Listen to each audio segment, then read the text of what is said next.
Video, we're going to cover strategic partners. And um, I want to play it up a little bit just because strategic partners can be massively influential on the growth of your business.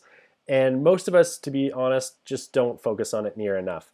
Um, I remember the first time I really got introduced to this concept, and what I'm about to teach you was exactly how I learned it the first time I learned it. And it really opened my eyes to the possibilities of partnerships that I hadn't even thought of before when I was looking at working in the tourism sector, both for the resort as well as our Moto Adventure Club, where we do I guess tours. We don't call them tours, but we do tours around the world with our motorbikes.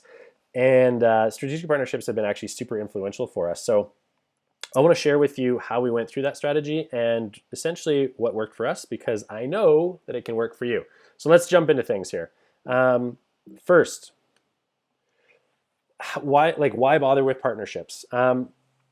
Well, when we're talking about partnerships, what we want to look at is, if this is our business and this is our customer, this is usually how we look at business. How do we create a relationship? How do we reach out to someone that could be our customer? So we do that through ads or um, through our social media or bloggers or whatever in order to get to this person. What we want to do is we want to look at what are the opportunities where, if we reached out to someone, which is often it's a similar amount of effort to reach out to someone that already has a list of our customers, already has connections to who would be our potential customers.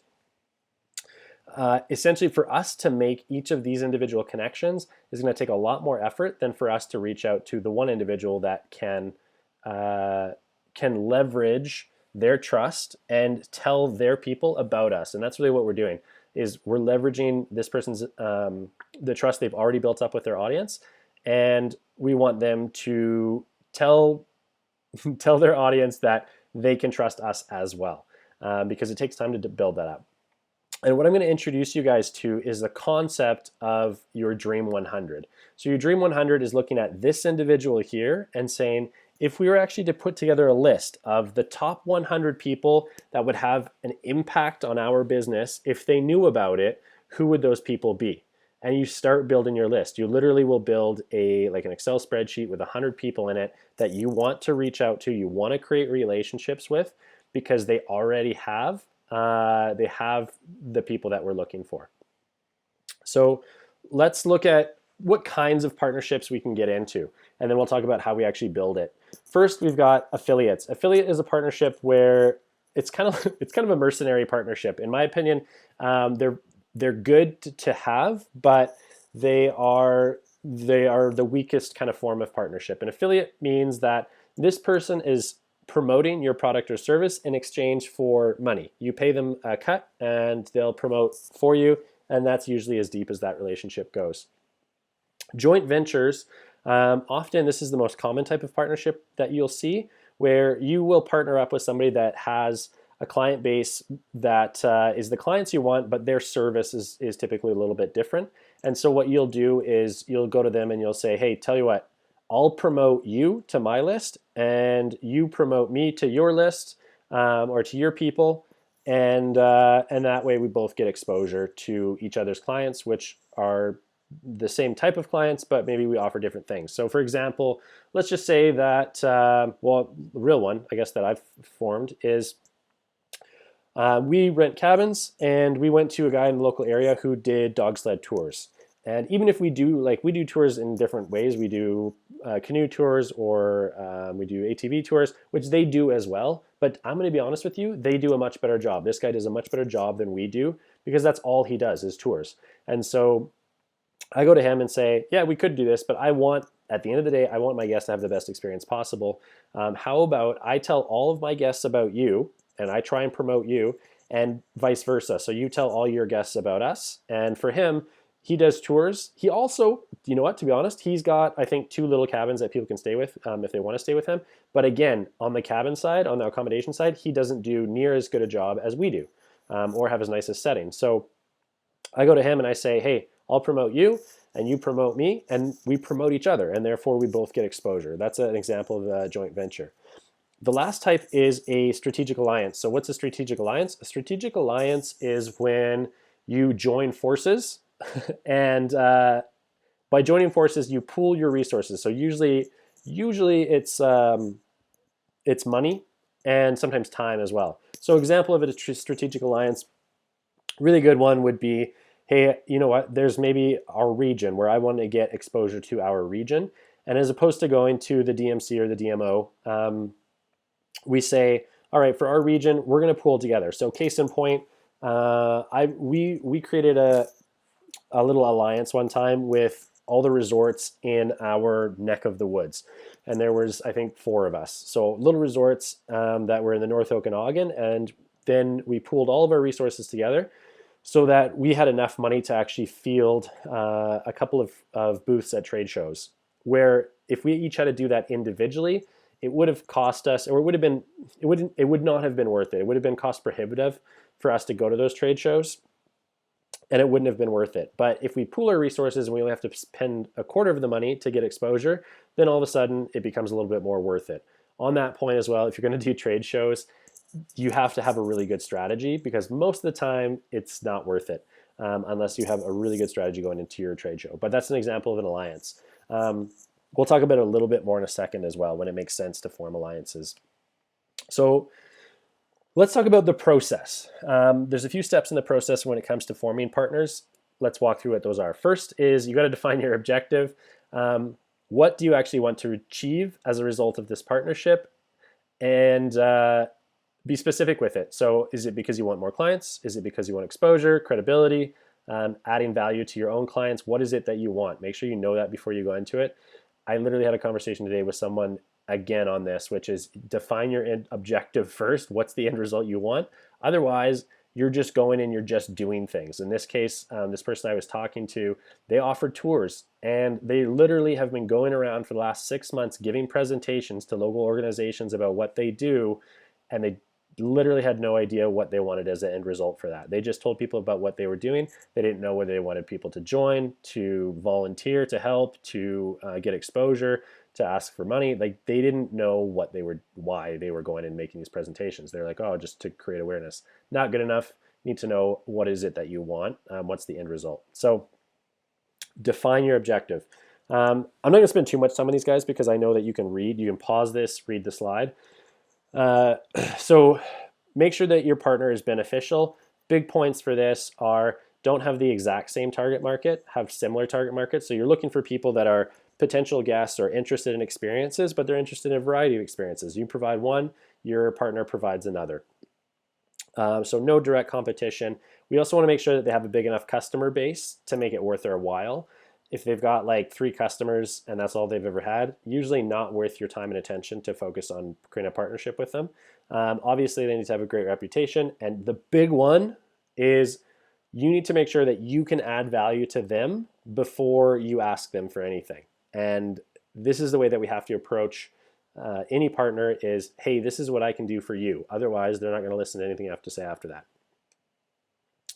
So exception to the rule we just talked about is when you're forming strategic alliances, and that is kind of the story I just told. So we had, in that case, we're in the same valley. A lot of times we're going after the same kind of guest. So you could consider those individuals to be competition. In this case, though, we said, you know what, screw the fact that we're competition with each other. Now we're going to consider ourselves to be competition with a global market. And that's really, that's the way that you need to look at it. An analogy that kind of makes sense is if you look at Earth and you look at all the countries in the world, and often these countries are fighting each other, the way that we could stop that immediately is if we had an alien invasion.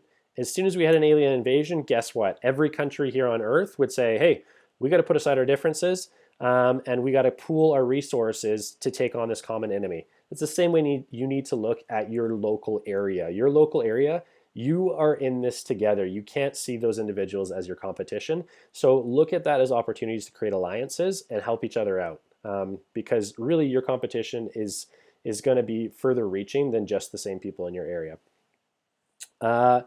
If you're going to join with them, though, like I said before, you need to have a strong marketing plan or marketing strategy so that you're making sure that everyone actually benefits out of the moves that you're making. Often what this looks like at a very basic level is saying, hey, if we pool all of our resources and we put a marketing campaign together, we go to a trade show, or we reach out to a much larger DMO and we're going to get exposure that way. Whatever comes from that, which ideally you're looking for contacts, you're looking for leads, and obviously bookings, but whatever comes from that as far as the contacts go, we all get all of those contacts. And then from there, it's up to us individually to continue marketing with them. So that's a very basic marketing plan that benefits everyone. Next, who is your client? So this is a little bit convoluted. Actually, let's see if, I think we built this out. Let me just see. I'll come back. But first, let's start with your business. I like having the mouse so I can point things out, but in this case, we don't need it. So start with your business, put it in a circle, and then start asking yourself, okay, in my industry, what are other businesses or organizations that have my clients? And literally just put those into circles around your business. So looking at this for tourism, hey, people that are looking for experiences in the area, often they're going to go to restaurants. They're going to go to, let's say, golf courses. They're going to go to, maybe they're working with retreat planners for that area, and travel consultants, and any other like tourism related fields. And then from there, we can add mini circles. So what else is tourism related? Hotels, tour companies, resorts. I think that might be it. No. Then from there, we want to look at what's the next level from that. So, okay, we've got resorts. What resorts specifically are we talking about? Oh, we've got, these are just some random ones. Oops. But you guys saw there, we've got, let's say, Manna Bay. And that's when you start looking at, okay, would it make sense to create a relationship with those individuals? So if it's Manna Bay, then I'm looking at who's the manager of Manna Bay and can I create a relationship with that person? And that is one of your Dream 100. But you guys can see how you could actually get to that Dream 100 pretty quick by looking at, okay, who are the individuals here that if we make relationships with them, if we get in contact with them and they are aware of who we are, and what we can do for them, where you can start forming those relationships. This Dream 100 list, by the way, this is a list that takes time to build out. We don't do this all at once. We do it one at a time. Okay, so step 3, what do we need to do? We need to decide what is it that we can bring to this partner first. Before we ask them for anything, what is it that we're bringing to the table? In this case, we want to make sure in a perfect scenario that there's a four-way win, which means that they get something out of it, we get something out of it, their clients get something out of it, and our clients get something out of it. So here's a couple of high-value ideas. I'm not even go through and read them all. You guys can pause this, take a look. If you have any questions, obviously you can get back to me. But these are a few high-value ideas in terms of what can you do for them. And usually it's helping promote them. Just always look at what you can do to increase their status, and make them look better in front of their guests. That's a big part of it as well, is make them the hero to their own guests. From there, then we reach out to them. Once we've decided, hey, here's a few ideas that we can bring to the table before we've had that conversation, then we reach out. So ideally, we're reaching out to people that already are warm. So what I mean by warm is they've heard of us, but maybe we don't have the super close relationship yet. So they've heard of us, they might have an idea of who we are. That's a good place to start, so that down the line when you're reaching out to some cold relationships, you can say, I am a good relationship builder, here's the value I've brought to other people, and I want to do this with you as well. But a good place to start is with those people that already kind of know you, so that you can get a conversation with them. Typically, you're looking at sending out an email and then setting up a phone call and then meeting them in person. For you and your culture, your part of the world, it might be a little bit different, but that's often what it looks like, especially in North America. Like I said, focus on what you can do for them. And initially, we're looking at, hey, let me do this for you, and you're not charging anything for it, so that they can see that you're not trying to sell them on anything. The major thing you want to make sure happens here is you actually care. You want to make sure that they don't feel like you're being salesy or you're being inauthentic.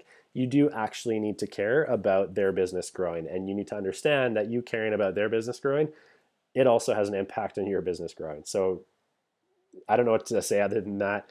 If you're going to this with the intent of it just being all about you, then you're doing it wrong. Next, we actually need to establish a few points of the agreement. So again, I'm not going to go through everything here, but you do need to understand what exactly is the offer, who's sending it out when, what channels are we using, and then when are we going to come back and look at when this is going to happen. The other major thing in this is when you're talking with any high-level player, so typically if you're talking to a manager or an owner, you need to establish with them who exactly is the person that you're going to be running this campaign with. Because if you're the owner or the manager, and I have been guilty of this myself with other people reaching out to me for partnerships, and they're like, hey, can you send out this campaign? And I'm like, yeah, that sounds pretty easy. But then when it comes to it, when it comes to the day that it needs to happen, that things need to get sent out, I'm swamped with a million other things, and it becomes the lowest thing on my priority list to send out their campaign. It's going to be the same when you reach out to them. It's going to be the lowest thing on their priority list to send out a campaign for you. So you need to establish with them, hey, you seem like a busy person.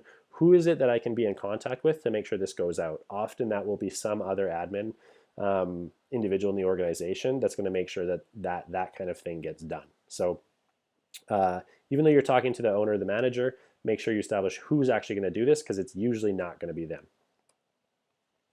And then the promotion plan, how are we doing this? What are the channels that it's going out on? You don't necessarily need to pick one in this case. I will often advocate pick as many channels as you can eventually. So as you build that relationship, you want to build out as many channels as you can. In the beginning, it's good to start with one or two. And then from there, look at, hey, what other channels can we promote on? In the beginning, also, this is you start promoting them on your channels. And if that goes well, then you can ask for the favor in return. At the end of the day, like I said, you need to actually care about whether this is improving results for them, whether this is actually helping them out. So you want to make sure that this is measurable, and you also want to make sure that every move you make, you're looking at this as a long-term relationship, which is really how you should look at any relationship in life, but that doesn't exclude business relationships. We want to make sure we're treating them the same way. So you need to check in and see where things could be improved. Like, hey, what happened here? What was the end result? If it wasn't the result we were looking for, why not? And what can we do differently in the future? And is this worth running again, or is it not worth running again? Ooh. Is that it? I think that's it. So that's what we're looking at for partnerships. This was our slide deck video. What I have got for you as well is specifically for event planners, retreat planners. So what I mean by that is, let's say common ones are like yoga is really big. So it's people that are planning yoga retreats, they're yoga instructors. Photography, like any kind of photography, painter, poet, like anybody that bird watchers, anybody that that has an interest and runs some kind of interest group. I'm putting together a training for you guys so that you can give this to them to help them sell their own packages, because their interest isn't actually teaching the thing. It's not in organizing the retreat. That's what they're going to come to you for. So I've put that package together to make it really easy for them to understand how to market themselves, have you help them market, and essentially get you into the position of planning their retreats for them, and then you take your cut for the travel portion, and then they take their cut for the teaching portion, and making sure that thing is highly profitable. So that's in a separate document, but this itself, as far as the overall strategy for partnerships, this is what you guys are looking at. So from here, your homework is go and establish, first of all, put together your Dream 100 list. Write out those 100 contacts that would be the most beneficial to you. From there, go and start establishing a relationship with the number one person on that list. Doesn't necessarily mean you go straight to the top. That might be naive to think that whoever, the president of Hyatt Hotels is going to want to talk to you. Probably not. So start usually at the bottom of the list, or start like little ways up from there and work your way up as you go. One relationship at a time. So create your Dream 100 list and then start establishing those relationships one relationship at a time, and offer them something of value so that you get in front of them. Okay, that's all I got for you. I'll see you guys in the next slides.